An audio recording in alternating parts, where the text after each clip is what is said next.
আমার সঙ্গে আছে নাজিমুল হক, সেই নাজিমুল হক যার গোল আছে 1997-এর 13ই জুলাই ফেডারেশন কাপের সেমিফাইনালে, সেই ঐতিহাসিক ম্যাচ 4-1 ম্যাচ। সেখানে কিন্তু নাজিমুলের গোল ছিল, হ্যাঁ প্রথম গোলটা ছিল, পরে বাইচুং হ্যাট্রিক করে।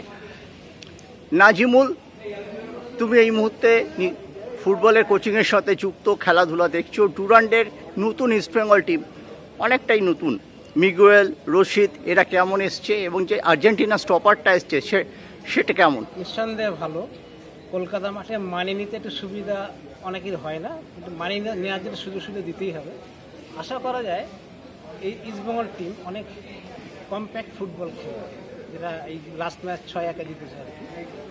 এই ধরনের, কিন্তু তার প্রতিপক্ষ আর মোহনবাগানের প্রতিপক্ষের মধ্যে কিন্তু অনেক ফারাক আছে, মানে শক্তি হিসেবে। অবশ্যই, যখন ওরা যে 5-1 জিতেছে বা এরা 6-1 জিতেছে, সেটা কি এখানে কতটা ফ্যাক্টর? এটা অবশ্যই মনোবল কিন্তু অনেকটা এগিয়ে থাকবে, দুই টিমই থাকবে। আচ্ছা, মনোবল অনেকটা চাঙ্গা থাকে যে আমরা 6 গোল দিলাম, 5 গোল দিলাম, এটা অবশ্যই। তবে কি কোচের স্ট্র্যাটেজির উপরে নির্ভর করছে কোন টিম কত ভালো খেলবে। তো আমার যেটা মনে হয় দুটো টিমেরই কোচ অনেক ভালো। নিঃসন্দেহে বাংলার ফুটবলের জন্য, নতুন প্লেয়ারদের জন্য অনেকটাই শিক্ষণ। এখন যারা উঠতি প্লেয়ার উঠছে, তারা কিন্তু এইসব টিমের খেলা দেখে উঠছে। তারাও চাইছে এখন এই কর্পোরেট দুনিয়াতে আমরা ভালো ফুটবল খেলে, বড় টিম খেলি। আমি চাইবো তারা উঠে আসুক। রশিদ এবং মিগুয়েল, এদের এই যে দুটো মিডফিল্ডার, মাঝমাঠে কি ইস্টবেঙ্গল এগিয়ে আছে মোহনবাগানের থেকে? আপুইয়ার অনেকটা দায়িত্ব।